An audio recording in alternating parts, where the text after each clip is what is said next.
Welcome back to this channel. आज आपण engineering admission process समजून घेणार आहोत.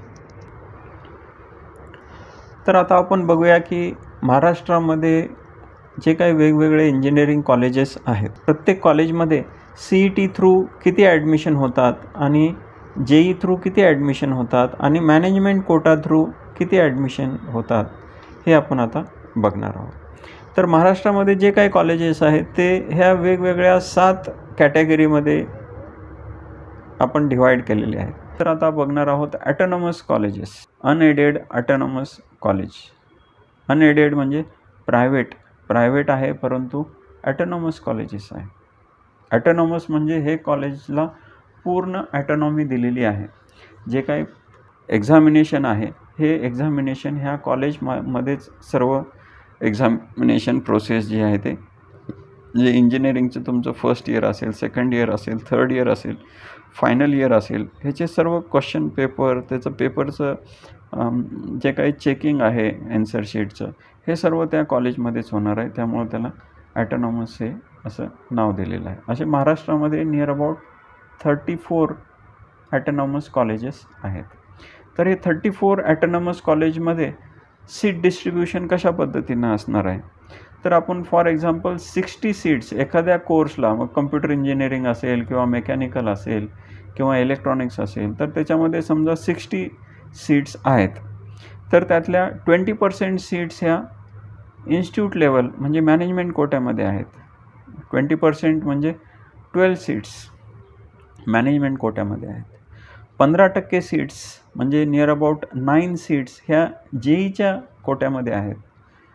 आणि उरलेल्या जे आहेत ते 65% सीट्स, 65% म्हणजे 39 सीट्स ह्या इतर विद्यार्थ्यांसाठी ॲवेलेबल आहेत.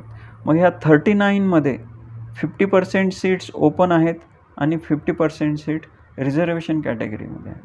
म्हणजे ओपनसाठी 19 सीट्स आहेत आणि रिझर्वेशन कॅटेगरीच्या विद्यार्थ्यांसाठी परत 19 सीट्स ॲवेलेबल आहेत. असे नियर अबाउट 30, इथे 39 आहे, एक अराउंड 38 19 सीट्स ह्या जवळपास 19 सीट्स ओपनसाठी आणि तेवढ्याच सीट्स ह्या रिझर्वेशनसाठी आहेत. मग या 19मध्ये परत लेडीजसाठी 30% रिझर्वेशन आहे, म्हणून 6 सीट लेडीजसाठी आहेत आणि 13 सीट ह्या जनरलसाठी आहेत. म्हणजे 13 आणि 6 19. त्याच पद्धतीनं रिझर्वेशनमध्ये SC आहे, ST आहे, हे जे काही रिझर्वेशन आहे ते रिझर्वेशन असेल आणि त्या रिझर्वेशनमध्ये परत 30% सीट्स हे लेडीजसाठी आहे. तर अशा पद्धतीनं ह्याचं आपण जर सीट डिस्ट्रीब्युशन जर बघितलं तर तुम्हाला लक्षात येईल की किती सीट्स ह्या कुठल्या कॅटेगरीसाठी आहेत. तर हे आपण एक्झाम्पल बघतोय विद्यालंकार इन्स्टिट्यूट ऑफ टेक्नॉलॉजी, जे मुंबईला आहे. विद्यालंकार इन्स्टिट्यूट ऑफ टेक्नॉलॉजी, विद्यालंकार हे ॲटोनॉमस कॉलेज आहे.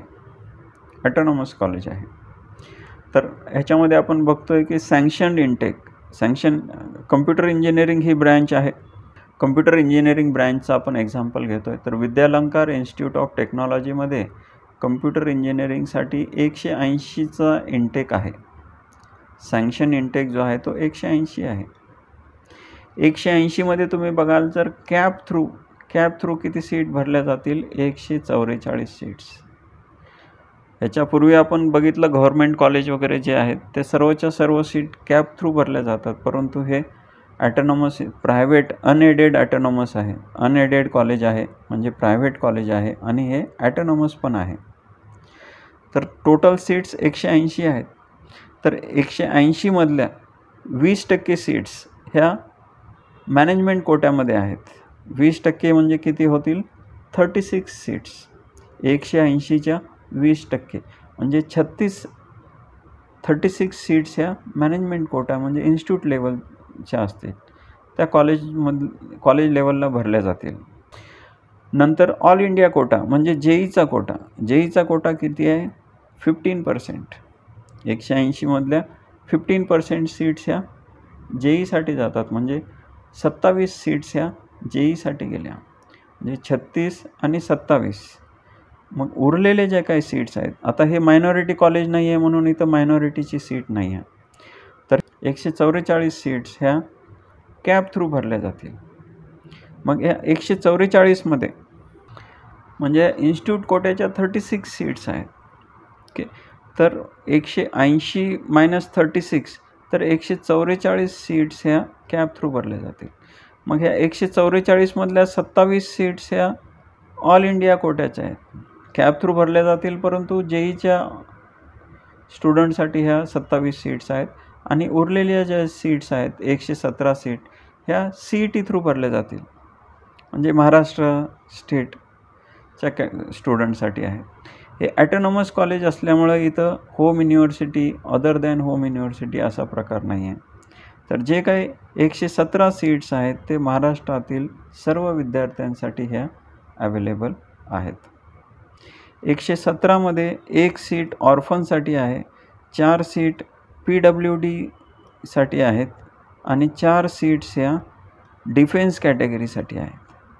म्हणजे 4 आणि 4 8 आणि 1 9, 108 आणि 9 अशा 117 सीट महाराष्ट्रातील विद्यार्थ्यांसाठी CET थ्रू भरल्या जाणार आहेत. या 108मध्ये 50% सीट्स ओपन कॅटेगरी स्टुडंटसाठी आहेत आणि 50% सीट्स रिझर्वेशन कॅटेगरीसाठी आहेत. म्हणजे हे 36 आणि 16 म्हणजे जवळपास 52 सीट्स ह्या ओपनसाठी आहेत आणि 56 सीट्स ह्या रिझर्वेशन कॅटेगरीसाठी आहेत.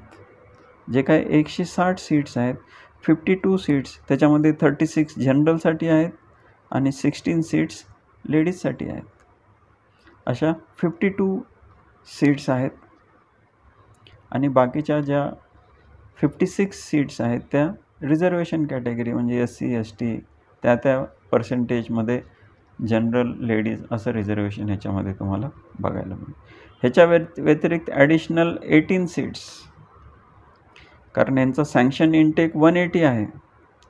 60 जर सँक्शन इनटेक असेल तर 6 सीट EWSच्या असतात.